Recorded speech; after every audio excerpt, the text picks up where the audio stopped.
Hola, benvinguts a Paper i Píxels. Avui toca paper i píxels. Hola, benvinguts a un nou capítol de tècniques d'escriptura. Avui vull citar la persona que ha tingut realment la idea de la tècnica d'escriptura que explicaré avui, que és Tina Vallès. Vos deixo el seu enllaç en la caixa d'informació, la podeu seguir a Twitter.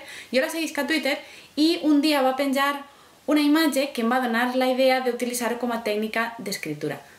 He de dir que la tècnica d'avui no és d'escriptura sinó d'edició, perquè és per a quan ja teniu el manuscrit acabat, quan ja teniu el vostre relat breu, la vostra novel·la, quan el text ja està complet i passeu al que és la correcció. La revisió és una cosa que també és difícil, jo he treballat molts anys com a correctora lingüística i això és una banda.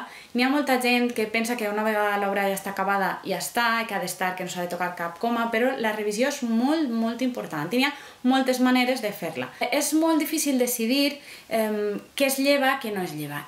En la meva opinió és genial el mètode de Tina perquè el que ha fet és posar preu a les paraules. Per exemple, tinc així anotat.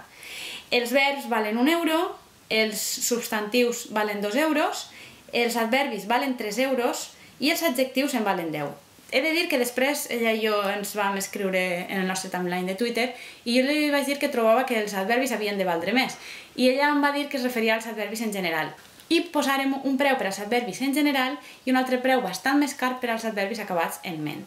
Què aconseguim amb això?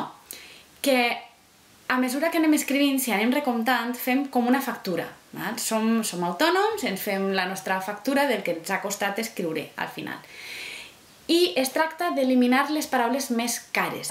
Són cares perquè són les que haurem de llevar després per a que ens coste menys el text i perquè també aquestes xifres molt grans són les que visualment ens van a saltar més després. Si ens és molt car el text, significa que les hem d'eliminar. I també veurem si utilitzem més del que pensàvem un tipus de paraula. Si, per exemple, abusem dels adjectius o abusem dels adverbis acabats en ment. Jo recomano que una vegada tingueu acabat el text, poseu el preu, podeu posar vosaltres el vostre preu que considereu. Si és una novel·la molt extensa, costa de fer, però feu l'exercici, per exemple, amb el primer capítol o amb els principis de cada capítol o amb trossos aleatoris i feu-vos una idea. Si veieu que abuseu molt d'una cosa, significa que ja heu d'anar a buscar aquest tipus de paraula en concret i anar eliminant, perquè podeu estar abusant d'un tipus de paraula sense adonar-vos-en, o penseu que teniu un estil que recau més en un determinat ús del vocabulari i resulta que no és així, perquè de vegades no som conscients de realment el que estem utilitzant. I després, quan una altra persona ho llig, sí que li sobta.